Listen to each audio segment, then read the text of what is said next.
Bonjour à tous, bienvenue pour cette dévotion journalière des cieux ouverts. Nous sommes le 7 novembre et le thème d'aujourd'hui est voir au-delà des pères. Avant de commencer l'enseignement, prions. Au nom de Jésus, Seigneur, merci pour la journée d'aujourd'hui. Seigneur, merci pour cet enseignement. Merci car tu vas faire en sorte, Seigneur, que la personne qui est là avec nous, Seigneur, puisse être bénie par cet enseignement. Merci pour tout, merci pour tout ce que nous allons apprendre, Seigneur. Merci car tu feras en sorte que tout se passera bien. Merci car cet enseignement pourra rentrer dans notre cœur, Seigneur. Au nom de Jésus, j'ai prié. Amen.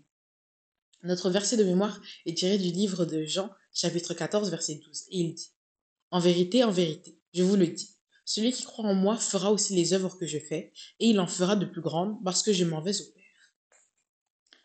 Notre enseignement dit donc, je vais vous lire l'enseignement, et ensuite, nous allons pouvoir l'analyser. Les enfants admirent souvent leurs parents, et ce n'est pas différent dans le royaume de Dieu.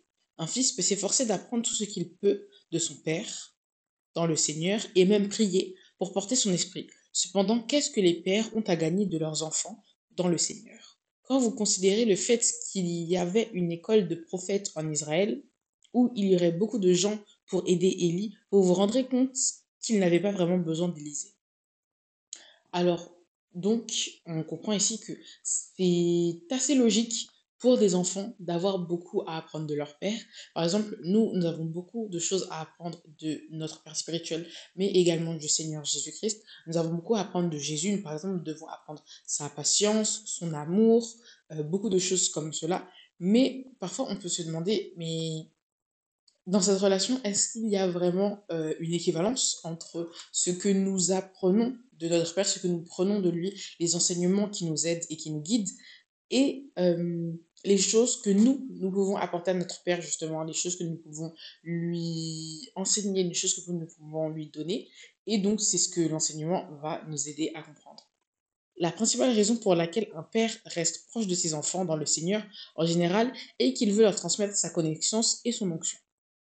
Il ne veut pas que tout ce qu'il a obtenu de Dieu meure avec lui. Il veut les transmettre à des gens qui continueront après son départ. Donc c'est avec la c'est la volonté des pères d'enseigner et celle de leurs enfants dans le Seigneur d'apprendre qui construit un lien fort entre eux. Comme dans le cas d'Élie et d'Élisée dans 2 Rois chapitre 2 verset 11.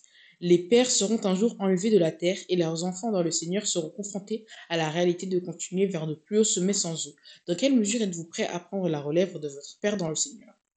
Par exemple, on peut apparenter ça à justement la vie en général avec, par exemple, une entreprise familiale qui aurait commencé, par exemple, avec une certaine génération. Les grands-parents auraient donné à leurs fils, à leurs filles, à leurs enfants. Et ensuite, c'est justement une fois qu'ils seront morts que les enfants vont devoir continuer justement à faire la prospérité de la maison familiale et de l'entreprise familiale pour faire en sorte qu'elle continue à croître, puisque c'est dans leur intérêt commun de fait de faire en sorte que tout cela peut croître. Et il est très important aussi pour eux d'avoir retenu l'enseignement de leurs parents, de toute la sagesse que leurs parents justement leur ont donnée, mais aussi de voir dans quelle mesure eux aussi peuvent justement aller au-delà de ce que leurs parents ont pu accomplir déjà. Votre vision dans votre marche avec Dieu doit aller au-delà de votre Père dans le Seigneur.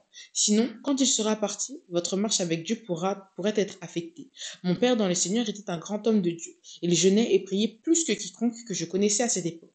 Il a vu des visions de l'avenir et j'ai beaucoup appris de lui. Cependant, il m'a dit qu'il ne jeûnait jamais au-delà de 21 jours d'affilée. Peu de temps après qu'il soit rappelé au Seigneur, je suis allé au-delà de sa limite et j'ai commencé à jeûner pendant 40 jours une fois par an. Il a vu l'Église se répandre à travers le monde et cela s'est produit. Cependant, Dieu a élargi la vision à d'autres domaines comme l'établissement des Redeemers University, où les jeunes peuvent obtenir un diplôme universitaire et être simultanément équipés spirituellement. Donc, comme je le disais précédemment, en fait, si une personne ne va pas au-delà des enseignements qu'on lui a donnés, ne va pas justement aller se procurer par elle-même des choses pour pouvoir consolider et rajouter à ce que cette personne a déjà bâti, à tout ce qu'on lui a déjà donné, on va se retrouver au même point que notre prédécesseur.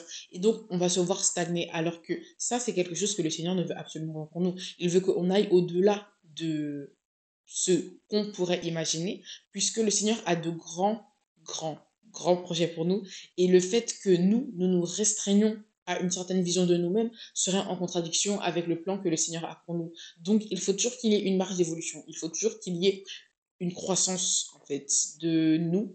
Et cela est parfaitement illustré dans l'exemple, par exemple, dans l'exemple que notre père Tadidjo a donné, puisque le fait de jeûner pendant 40 jours, il a presque doublé la période de jeûne de son mentor, et cela lui a peut-être également justement apporté des fruits que son mentor qui ne jeûnait que pendant 21 jours, ce qui est, je le rappelle, extrêmement bien et extrêmement qui rend beaucoup hommage au Seigneur, lui a apporté sûrement des fruits et des bénédictions justement que son prédécesseur n'avait pas.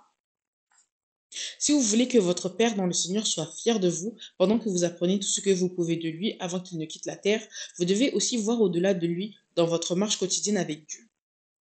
Je vais donc finir sur un point de réflexion. Votre vision en Dieu s'étend-elle au-delà de votre relation avec votre Père dans le Seigneur? J'espère que vous allez pouvoir répondre à cette question. Merci beaucoup de m'avoir écouté et passez une bonne journée, soyez bénis.